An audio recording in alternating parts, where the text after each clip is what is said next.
Welcome, fans, to another edition of the Shooting from the Hip podcast here on the Hannibal TV on YouTube.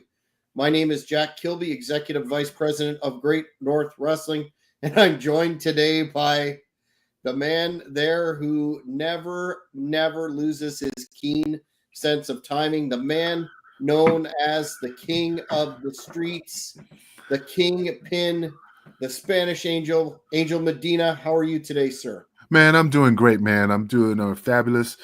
It's funny. I'm doing great, but it's just a lot of things that's been happening in the news lately that's just been not overwhelming, just a kind of a shock thing. So I'm just kind of like, shit, wow, So I'm doing great. It's just I'm just trying to like marinate on all these news like George Foreman and Rico Suave and homicide situation. So it's just a lot of things that's just been going on this week. That's just the wow factor.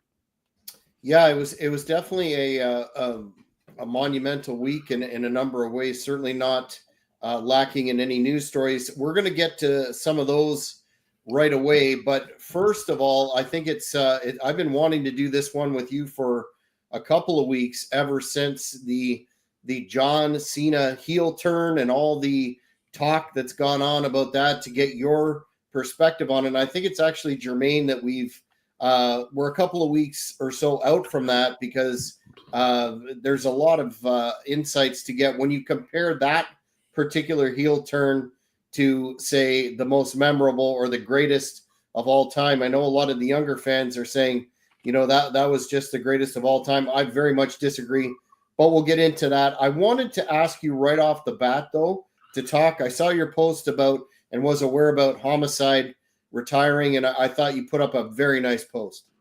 Well, like I said, in my post, I know Homicide's from Jump Street, meaning, I was in my teens, maybe early 20s. I know Homicide from Brooklyn, Doghouse, and I'm so proud of him, man. He's been my boy. Like I said, he's been my friend for like Nana. We're from the humble era. That's why I always joke with them. That's why we always keep each other grounded, to know where we came from. We don't get, our heads are not swelled in regards to like we are superstars. We're proud of who we are. We're proud of the things that we've done. But when we're around each other, we try to keep it just like how we were in our youth when we didn't have anything. So, I have so many memories of Homicide, and we just laughed so many times, and it just I don't want to say it breaks my heart that he's leaving. It's just that he has so much to give, and he's still active, and he's still out there, and yeah, he'll be able to train people and teach people, but it's just I just don't want him to stop doing what he's doing. He's done a lot for me. He always thought of me when opportunities came, like the LAX thing, even though it didn't pan out, I was the first one he thought of. He's always reaching out to me. Like he always gives me kudos in regards to his ring music. I was the one who gave him the idea of the ring music. He didn't have to do that. He knows, he acknowledges people, and, he always gives people kudos, and I always joke with him. I always pray for him. He's a good dude, man. And like I said, I love him. I love him to death. Don't tell him this, because then his fucking head gets swollen. But he's my boy. Well, he certainly had a tremendous career, and the number of times that I've met him, just a class act. Wish him all the best in his next chapters, whatever they may be. Now, you touched on it a moment ago, but last night the news broke that the legendary boxer George Foreman passed away at 76, cause not revealed. But then when we were talking about it before we went on the air, you mentioned another star from Puerto Rico passed away, and I know you know him and work with him, so thought you could mention it. No, I never worked with him. I think we came across paths, but from meeting him, he was a great guy, very nice. And it's just crazy, because he was only 54, and that's the thing, he was just posting something a couple days ago, and it's just heartbreaking, and a fellow Boricua, fellow, from the island, and a hell of a talent. I used to see his promos. His promos were just on point. what a guy, man. And like I said, for him to pass away, it's just a shock, man. Like I said, a lot of people were shocked. Big Vito knew him, worked with him. Um, I think Steve Carino worked with him. You know, those guys who experienced, in ring action with him, always gave him his props, well deserved. And it's just something he's gonna be missed, man. It's a blow to the wrestling community. Yeah, rest in peace, sir. There's also a report circulating. We've already had a number of announcements for the Hall of Fame, but one that kind of caught my interest in the last couple of days, and that's that Kamala is being considered internally for the Hall of Fame. Sadly, he passed away, but might get the nod. That would be nice for his family. What are your thoughts on Kamala in the Hall of Fame? I mean, Kamala's well deserved, man. I wrestled him. I don't know if it was the Kamala. I know in ECW there was, wasn't it like two different Kamalas? Kamala 2 and Kamala, and I just can't remember who the fuck I wrestled in ECW on TNN, the Nashville network at the time. But I remember I wrestled him under the Spanish Angel gimmick, but I don't know if it was 201. But anyway, Kamala, well deserved. The man is a legend. Kim Chi and all that stuff always made me pop when I was a kid. I mean, he should have been in the Hall of Fame a long time ago. Just like individuals, like, I know you have heat with these people, but it's just, I wish they're like Demolition, and National Disasters or the fucking Twin Towers. They're going in.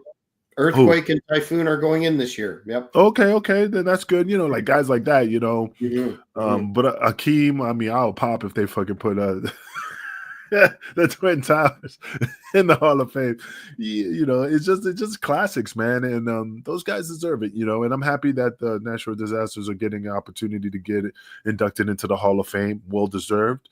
And hopefully they'll get Demolition in there and so on and so forth, Yeah, I agree. I think it's just a matter of time for some of those legends. I know that people were speculating that this year, because Demolition signed Legends deals, that they might be up. Who knows? But I think they'll definitely get in there. Huge fan of their work. Now, I wanted to also bring up right at the start, you being a hardcore ECW original and well aware of. Oh, now it's Nana. I love Nana. He's getting his TV time lately, isn't he? We discussed that. Yeah, I'll see him next month in May 17th. I think they're coming to Wichita. So I reached out to him and we're gonna hook up for lunch. He wants me to come to the show, and I'm like, I hate coming to shows. And brother, no, you gotta come, brother. So I'm saying, all right, I just hate. Tell him to come on this show. Yeah, that's why I want to go to rip him a new one and talk to his the marketing guy the booking guy, whoever I have to deal with to get him on the show, and that's why I'm going, just to do that too, Well, speaking of AEW, a lot of folks are talking about that. I guess if you want to call it a spot or a sequence, and being an ECW guy, flaming tables, barbed wire chairs, blah, blah, blah. What in the world did you make of that Edge Moxley match with the spikes that went, first of all, legit suplex right onto them, sticking into Moxley's back? It was just a recipe for major injury. Do you not think so? No, absolutely. I mean, the way he landed on them, I think they went in, and when they landed, it bent. So that's why they were hard to get out. Hey, I give Moxley, like right now, I'm just like pausing because it's just, I give him all the accolades for doing that. He is a man's man. I respect him. Would I do it? I don't know. It's heat of the moment, and I just have to analyze everything. I'm a guy who just looks at things from different angles to make sure that I'm doing it for me, or you know what I mean. It's just the fact is that the repercussions of it for years to come. Like, am I going to have spinal problems? What's wrong with my back? Excuse me. Like I said, Moxley, respect. It's just that I was like, shit. That was hard, man. That was a hard thing to do, But like, respect.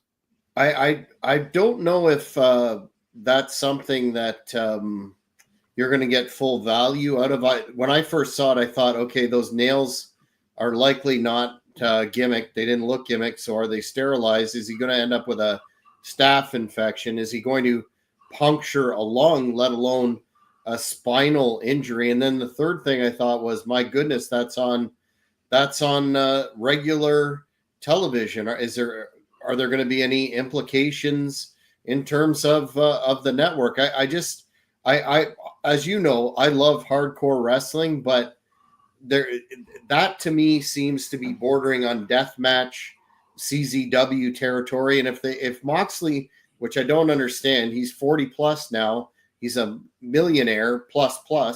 Why, if you want to do that stuff, why do you want to continue to do that stuff? You're made, you have a name, you're well over.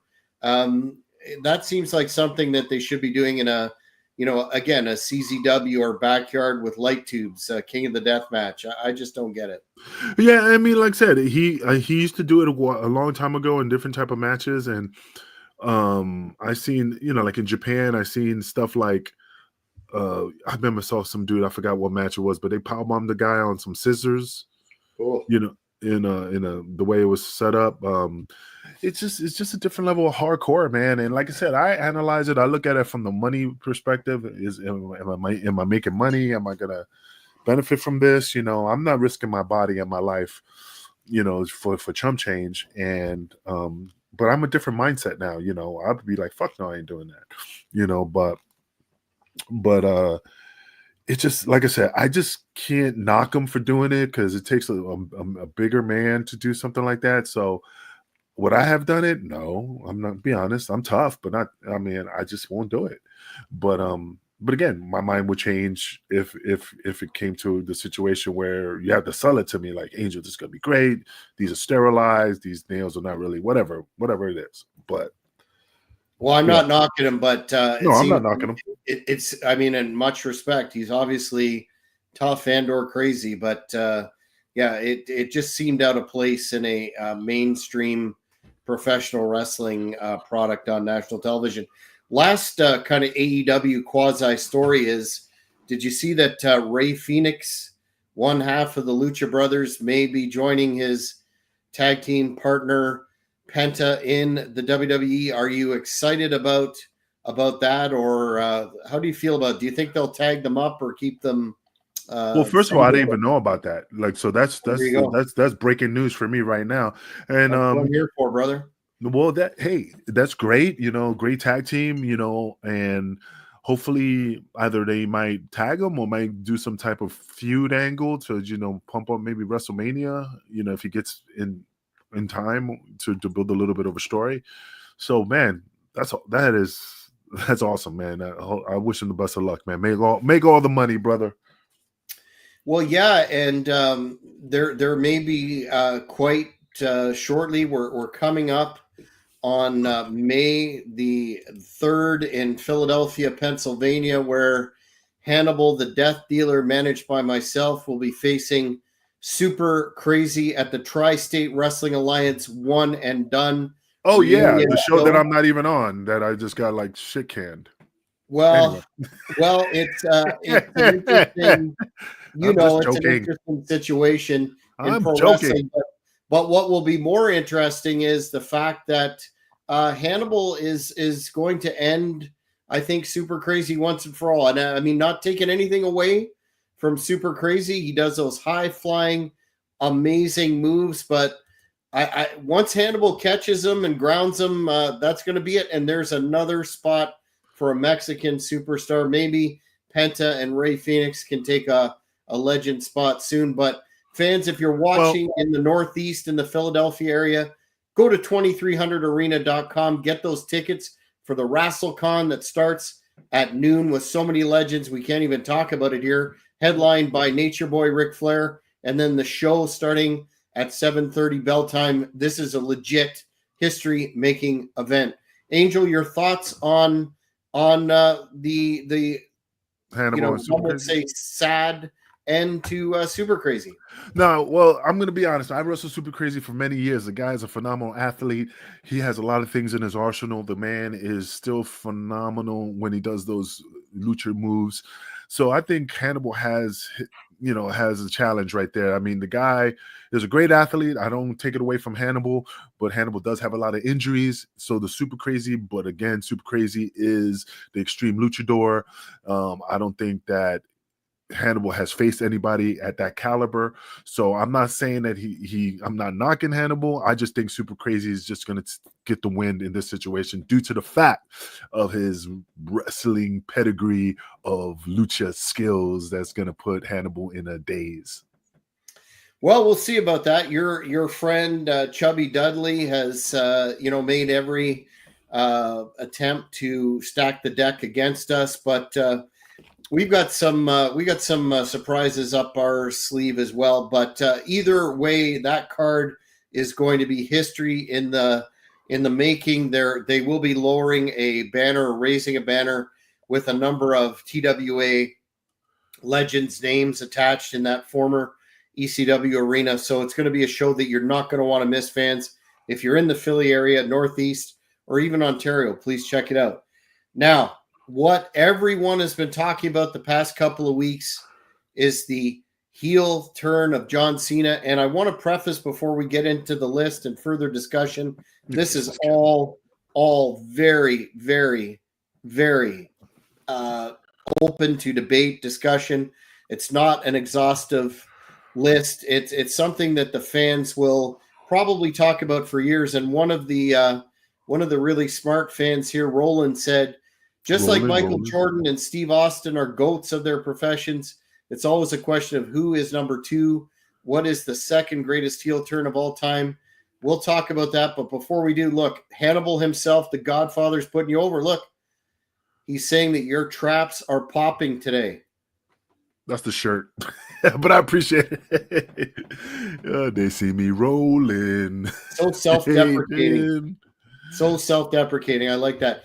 But to talk about Cena's heel turn for a minute, I know we haven't discussed it on air, but what were your thoughts of the way it was executed and the follow-up? Especially, I know I asked you to watch his promo from Raw. I guess it was this past week where I thought, I wasn't really impressed with him coming out as a whiny kind of persona. But what are your thoughts on the whole nine there? And I agree with you. I mean, I watched it. I was not feeling it. I really thought he was going to come out differently. Again, it's not a knock. It's just I had a different vision. So when I watched it, like you're right, it had a kind of a whiny tone to it. I think I thought he was going to do not the rapper part, but kind of like a little mix of both, to kind of like take it to the next level as a heel. It was just like he was just whining, like I give, and all you guys is take, and you're wearing my shirts, and I just didn't feel it. I didn't think it came across strong enough to build on it. I think it should have been more, not saying darker, but just it should have been. It's just like the Hogan situation, I mean, and it's sad to like compare them because sometimes they're like, why, like, oh, they're just redoing the Hogan angle, but look at the heat that he got, when Hogan was like, if it wasn't for Hulk Hogan, and all that stuff, it was a different Hogan, the Hollywood was coming out. So I think Cena should have just kind of done something, not exactly, but just kind of in that area where he just went a different path. And again, it's still fresh. So maybe he'll do the next promo a little bit better. And I'm not saying this promo was bad. I just was not grasping it, and I was just not feeling it. That's all. Yeah, I think also it kind of got overshadowed by the that Travis Scott guy stiffing Cody Rhodes, and he gave him a kick to the nard area there, and that was about it. But it's interesting. A fan here, Trotter, is saying the most memorable heel turn of all time was Paul Orndorff turning on Hogan after their tag match against Bundy and Studd, where Orndorff hit him with two pile drivers. That's my favorite heel turn of all time. I loved it. I still think it really stands up today. My favorite heel turn? Which? Was when Terry Funk was doing the commentary, and he was interviewing Ric Flair after he won the with Ricky Steamboat, and he said, "So you're telling me that I can't remember the whole thing, but I think he was like, well, so you're telling me now that I'm a commentator, I don't have it, because I think Ric Flair said just stick to commentary, and that's when he did the pile drivers on the table. Man, that was an awesome heel turn. I mean, there's great heel turns. That I just think that still stands out to me as one of the greats. Well, let's talk about there's a few of them. I know you're a wrestling historian, and coincidentally enough, one legend was on the Hannibal TV this week and interviewed by Hannibal. It's a great interview. So we've got a couple of them on the channel, but if you haven't seen this one, fans, Hannibal interviewed the great Larry Zbyszko of Larry Land and Spudhead fame.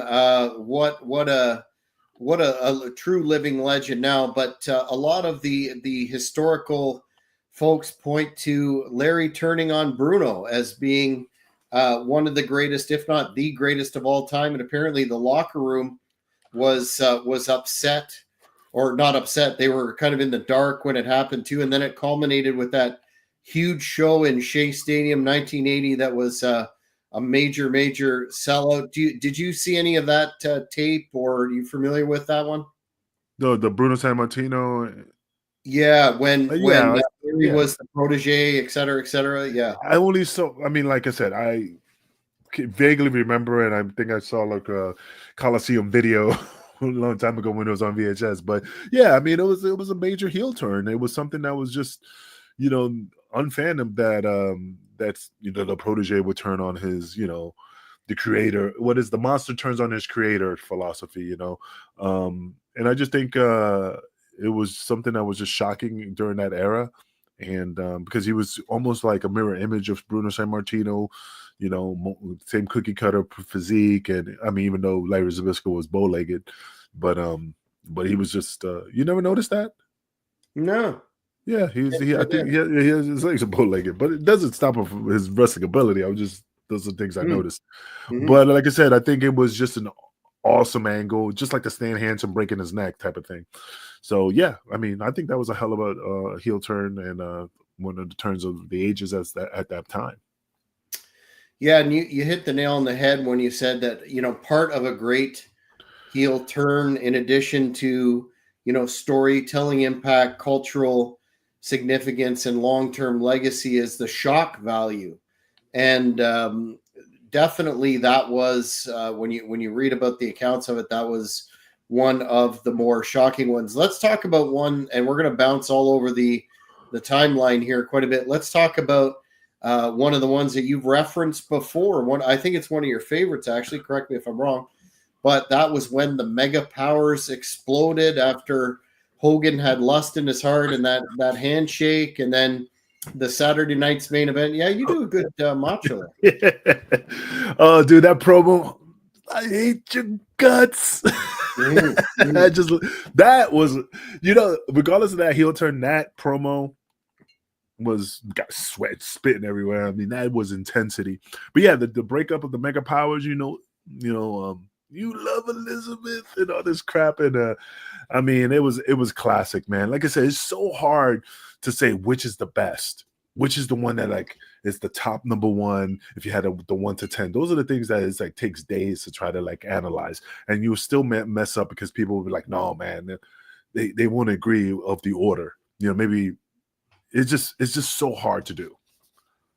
Yeah, except for number one, I think, which we'll touch on last. But being an NWA fan, like I know you were as myself, how about that pairing of Lex Luger, who's going into the Hall of Fame this year, and one of the greatest underrated talents of all time, Barry Windham, when Lex left the Horsemen and was put in this tag team with Barry Windham, and they were fast friends, and going on, they won the world tag titles, and then they had a match against Tully Blanchard and Arn Anderson, and there was a schmoz where Barry got hit, was looking to tag Lex. Lex was out on the floor, and Barry turned on him and fed him to Tully and Arn, and They won the belts, and then one of the last shots was Barry going back with J.J. Dillon holding up the four fingers. Do you remember that one? Yeah, vaguely, but I do remember it. It's been so long, man. There's a lot of things in the library that is just hard to. I remember it, but like I said, so many things that happened in wrestling. But I do remember that moment. Yeah, I would say it was successful because it set up a number of programs from there. Barry Windham had quite a great run as the U.S. champion. Some great matches against Dusty Rhodes as a heel, and of course Luger battled the Horseman on an ongoing basis. So that's one that stands out in my mind. Maybe a little bit obscure in the larger picture, but back to WWF again. Who can forget the great Shawn Michaels turn on Marty Jannetty? Great friend of this channel. Lots of interviews with Hannibal.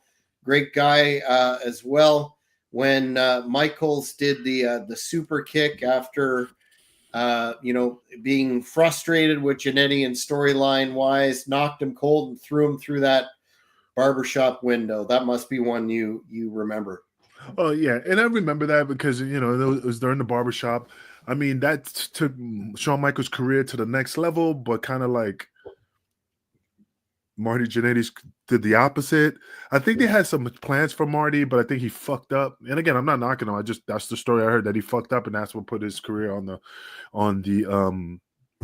back burner. And that's why everybody's like, "Oh, you're my Marty, you're my Marty Jannetty." It's like in the movie Kingpin, no pun intended, where he's like, "Oh, you've been oh my god, what's the Munson, when you've been Munsoned," they named him fucked up after his name. So, that's why Tony DeVito is my Marty Jannetty. H.C. Loke's my Marty Jannetty. I carried him all the way to the top. That's why my back is all messed up. So, yeah. but yeah, man. I mean, like I said, that was classic. That was classic. The super kick through the glass. I mean, super kick and then throwing them through the glass. I mean, it's one of the memorable moments. Yeah, Marty was a hell of a worker and definitely had, he's an Intercontinental champion. He got the tag straps a couple times, not with Shawn, but I think, he will say that he messed up quite a few opportunities, but it would have been interesting to see if he could stay for an extended run during that period. I do have one that you might not have on your list. Okay, hit me. When Sting got kicked out of the Four Horsemen. Are you kidding? I have that. Oh, I thought you was that. Oh, okay. I did. You know why? Why? You know why? That is one of, I think, the best. I mean, it was just a short-term angle, but that promo that Ole Anderson cut was amazing. Do you remember it when he goes, "You're no longer going to be a horseman," and basically threatening him to drop out of the world title match or he's going to get killed. But you know why it was short, right? Why? Because you remember when at the end, when Sting tried to climb the steel cage, he blew his knee out. Oh, against the Four Horsemen. After they beat him up and they took him to the back, and then the Horseman got in the steel cage wrestling. I can't remember who. Sting came out running, tried to climb the fence, and he hurt his. The story was he hurt his knee, and he was out for a while. So that was. I remember that because he hurt he was limping and stuff. So yeah, I remember that for sure. That was a great angle, and again, I thought that Ole Anderson was gold on the mic there. Matt is saying some under the radar turns. Martel turning on Santana at WrestleMania 5. Yes, that was a good one. Fuji turning on Demolition at Survivor Series, which, yes, there was a double turn between Demolition and the Powers of Pain. One went heel, one went babyface. Remember that one? Yeah.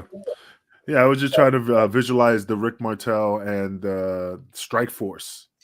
That's when he walked away from Tito and they pinned him.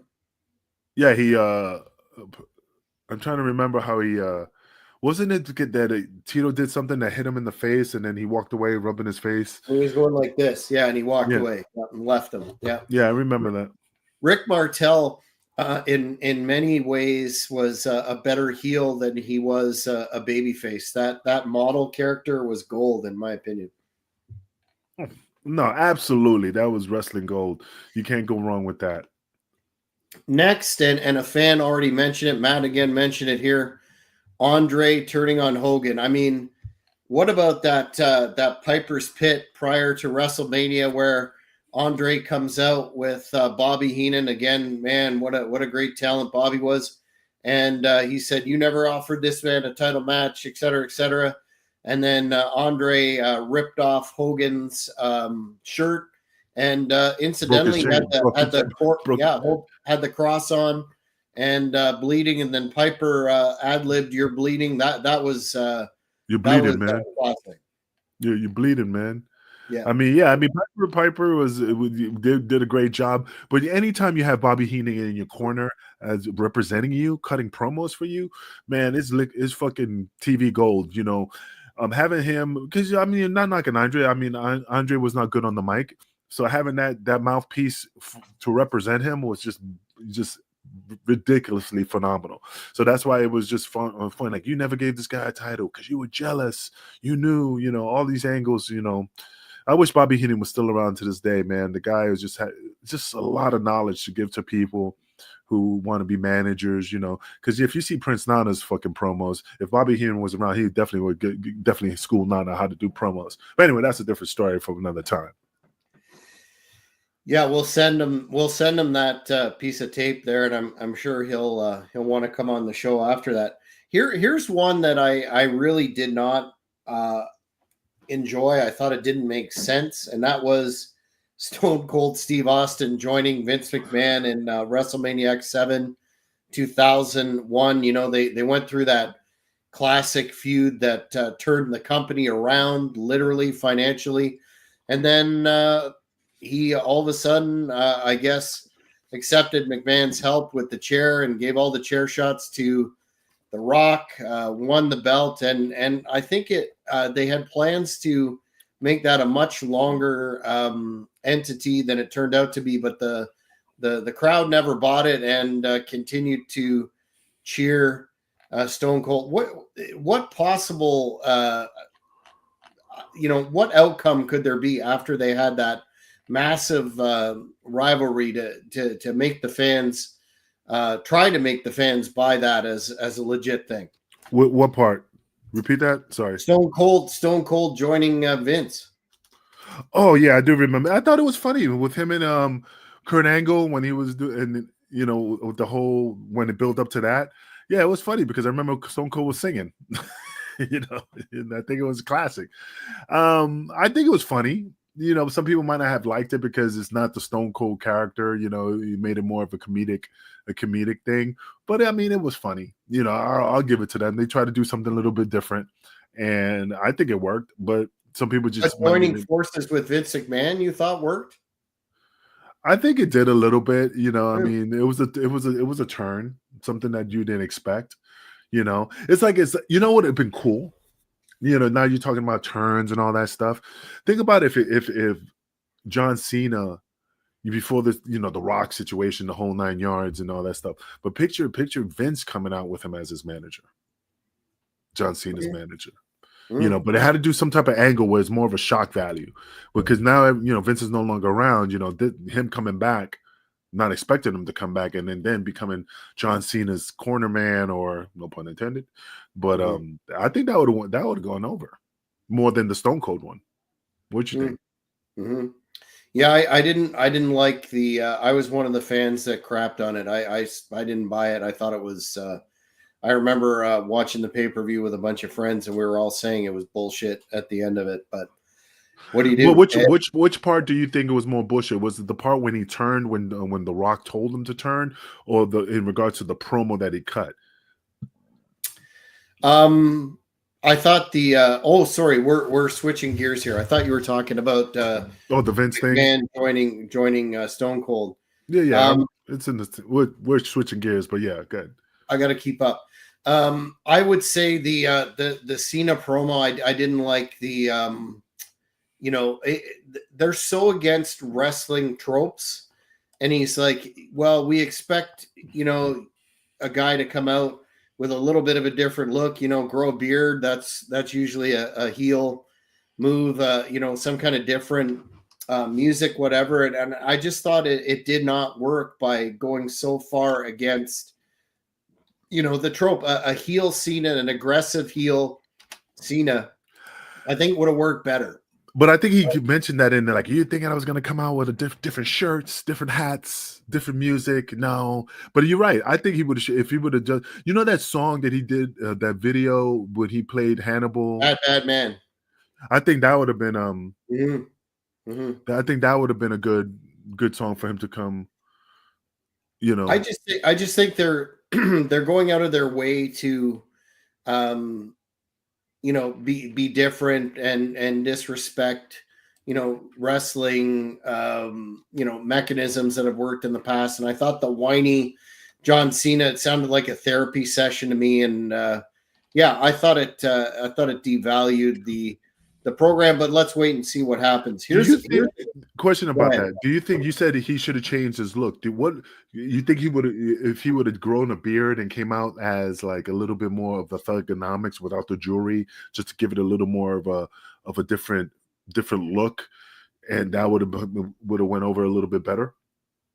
Well, in my mind, it would differentiate him, and I don't know what he's waiting for, not shaving his head.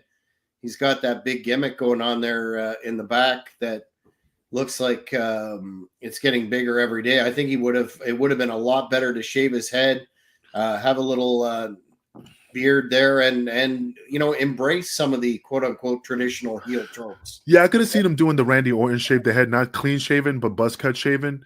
Grow a little bit of a beard, give it a more of a like I said, the thugonomics look. I think he came out one time with a bucket hat and all this crap. Kind of, I think I could visualize that. Not too much of a change, but just a subtle change to show that he's a heel, and have like the chain around his neck to use as a weapon, like that, to go back to the old school ways. I think that would have went over a little bit better. I think he's still trying to hold to. It's like Hogan.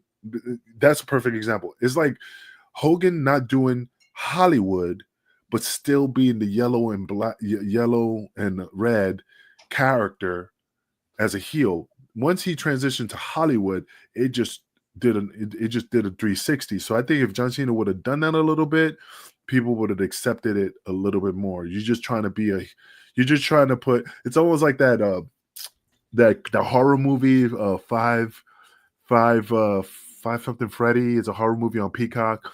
It's a video game, and it's like these puppets, but they're friendly puppets, but they're supposed to be evil, and you can't take it serious because it's not scary enough. That's what I'm saying. It's just, I think he just should have done a little bit of a spin. Instead of wearing blue jean shorts, wear black jean shorts. Not the NWO colors, but just trying to change it up a little bit to just give it a little bit of darker vibe. Yeah, I agree, and I think most fans feel that way. Here's a good one. One of the best, in my opinion. What about the Bret Hart turning anti-American after his submission match with Stone Cold, refusing to release the sharpshooter? Stone Cold turned baby. Bret went, anti-American, and that whole Hart Foundation '97 angle was one of the best, in my opinion, where the line where he said, if you're going to give America the hose or an enema, you put the hose in Pittsburgh. I don't agree with that. I like Pittsburgh, but I thought that was an interesting concept, that he was a heel in the U.S. and a baby face everywhere else. I didn't feel it. I don't think it was one of those moments that it grabbed my attention. That's not, I mean, it was good, but I don't see it in that type of category, in that list of, what if it was the top tens. You don't find it memorable?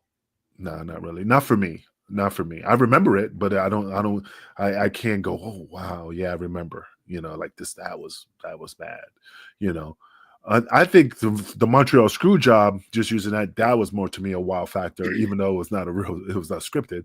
Or the Edge and Lita and Matt Hardy situation, that was a wow factor. But again, that's just different. But it just didn't grab me. But I remember it. Yeah, you might. I mean, not to open that Pandora's box, but there's some people that believe, one of whom being, a frequent personality on this channel, King of Connecticut, that the Montreal screw job, as did Scott Hall, actually, the late great Scott Hall, that it was quote unquote scripted, but we'll probably never know the truth there. Yeah, I mean, that's the thing. I mean, we'll never know the truth, but it is a memorable moment. It's when Vince screwed Canada's #1 champion, which Canada will be the 51st state, and I doubt it. What do you think of that? Do you think that if Canada was still like becomes part of the United, I'm just making it up here. If they decided to become part of the United States, Canada will still be their own entity, but just be part of a family, basically. I don't know what to make of it. I thought he was blustering at the start. Now I don't know, but I know it's like a mega powers. It's not the simplified process to annex a country that some think.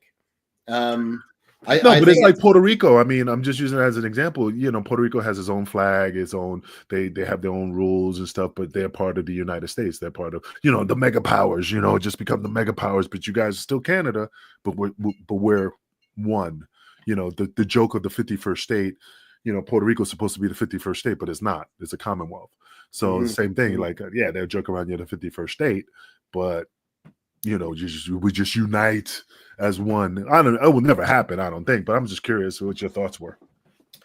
Well, my thoughts are that I've already received some negative feedback from some of the cretinous fans in Philadelphia, Pennsylvania, and that ECW arena, and those fans, and they're going to find out exactly what true Canadian patriots and Hannibal and myself can do, and especially Hannibal, a supreme Canadian athlete and a proud Canadian athlete. So we're going to end some of the speculation there. As for where this is going, I have no clue. I wouldn't even hazard to guess now, but definitely not a 51st state deal. Oh yeah, I get you. I love Canada. I just think I'll pop if it did happen because I love Canada so much. So, to me, I'd be like, that'd be great. The mega powers unite, and stuff. So then I don't have to use my passport. So. Yeah, well, there would definitely be some benefits in terms of logistics. Yes, that's what I'm saying. If I didn't like Canada, I'd be like, fuck that. But since I love it so much, I'd be like, oh, that'd be great. Because I love Canada, so fuck it.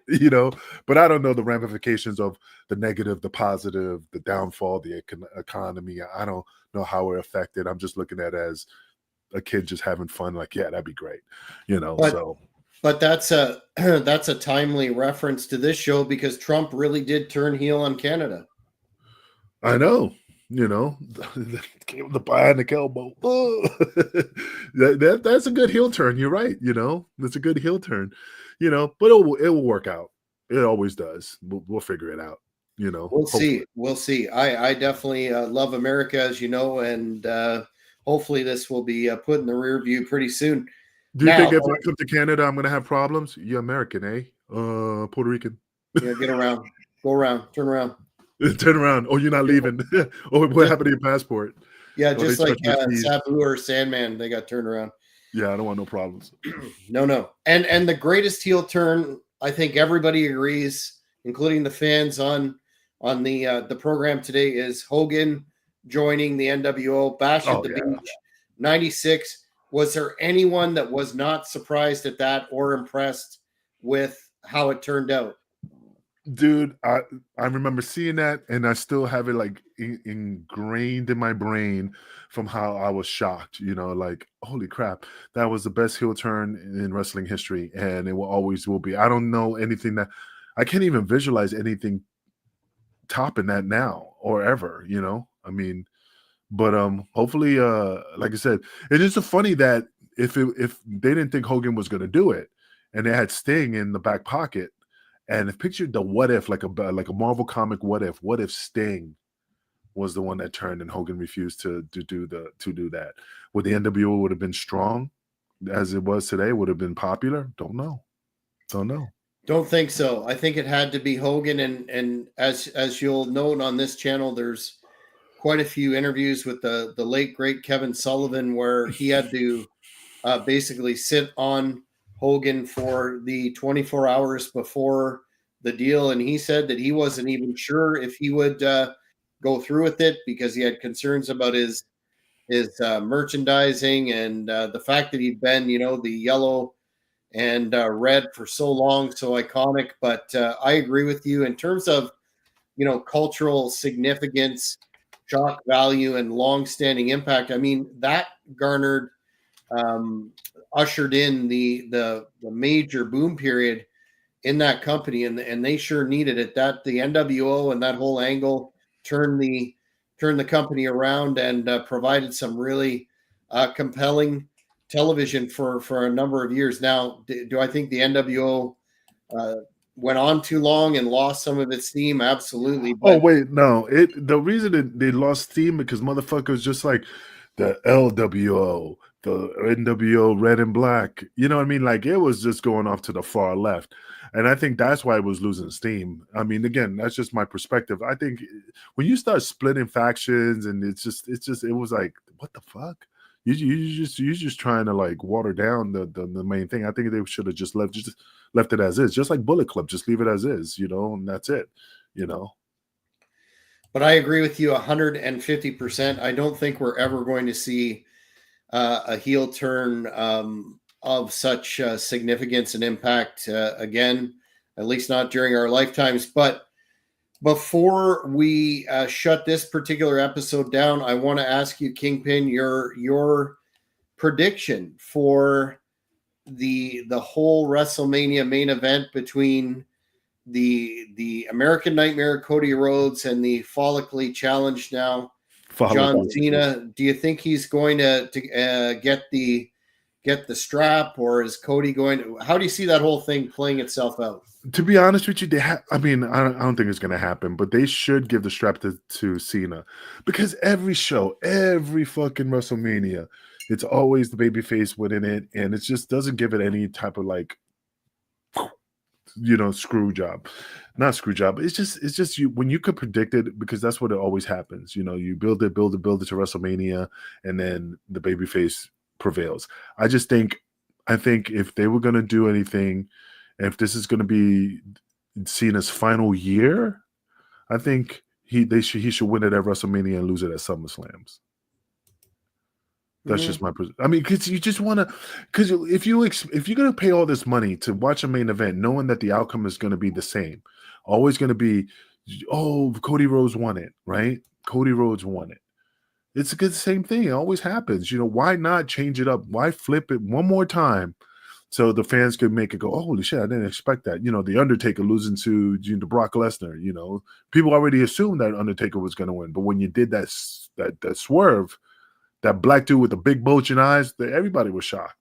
So that's what I'm saying. I just think they need to let Cena win just to give it a little bit of more of a. It's not even a year. I mean, he said this is his last year. Well, guess what? The year ends in December 31st of 2025. So if he's gonna do anything, ride that full year and just finish it off at one of the big major shows besides WrestleMania is either SummerSlams. I mean. Royal Rumble. I mean, you got the Royal Rumble Elimination Chamber, but I'm just saying, I didn't even see it. What did you say? He said Taker's streak should have never ended, and I agree. They should have. I think he should have lost it to like differently, but it was his somebody choice. That didn't need the rub like Brock Lesnar. I thought he was going to lose it to like Sting. Like I remember they were going to do like this Sting thing a long time ago, but it never panned out. But anyway, that's here or there. This same fan is saying WWE wants Flair's record to be eclipsed. Yeah, it's either 16 time or 23, depending on which account you take historically for Flair. But 16 is the most common number. And I don't think Cena should be. Well, Cena's already at 16, right? Yeah, it'll be 17. Yeah, and yeah, I mean, if you're gonna do something like that, yeah, I mean, it should happen at WrestleMania, and then just lose it when it's if you're gonna do that, that's what I think you should do. And I don't know which is the biggest event. If it's gonna be the SummerSlam's Royal Rumble, which event do you think is big besides WrestleMania for the whole year? to lose a title. SummerSlam. SummerSlam. Yeah. You know, Yeah. I think that would be, because if he does something to really think about it, WrestleMania, let's say he does something to injure Cody Rhodes, really cause him, you know, something, whatever. Then Cody Rhodes is gone for a couple of months. And then all of a sudden Cena's cutting promos left and right. And then, you know, just like the music hits and he comes out and, oh shit, you know, then builds up the story for SummerSlam. Because you got what, April, May, June, July, August. Yeah. August. You got 5 months. 5 months to just 1 month to be a hiatus, 4 months to run a story, 3 months to run the storyline, and the 5th month to win the title. Yeah, I think you might have something there for sure. I'm interested to see how that plays out. But fans, we've reached the end of another edition of the Shooting from the Hip podcast. You know who else should have been in the Royal Rumble? Who? These nuts. Got him. Again. Got him. It's like taking candy from a baby sometimes. Ooh, yes. So man, you know. You know what? I gotta hand it to you. You never lose your sense of humor, and you always end up getting me. So that's good. But fans, yes, that's funny. Make sure you subscribe to The Hannibal TV on YouTube, and you won't miss any of the great content we have, including this show. We've got some plans for future episodes coming your way. Hit the notification button and please like this video if you enjoyed it. For the King of the Streets and Mr. Jokes himself, I'm Jack Kilby. Take care, everybody. Thank you for watching the Hannibal TV. Please like this video if you enjoyed it and click the subscribe button to not miss any of our latest shoot interviews,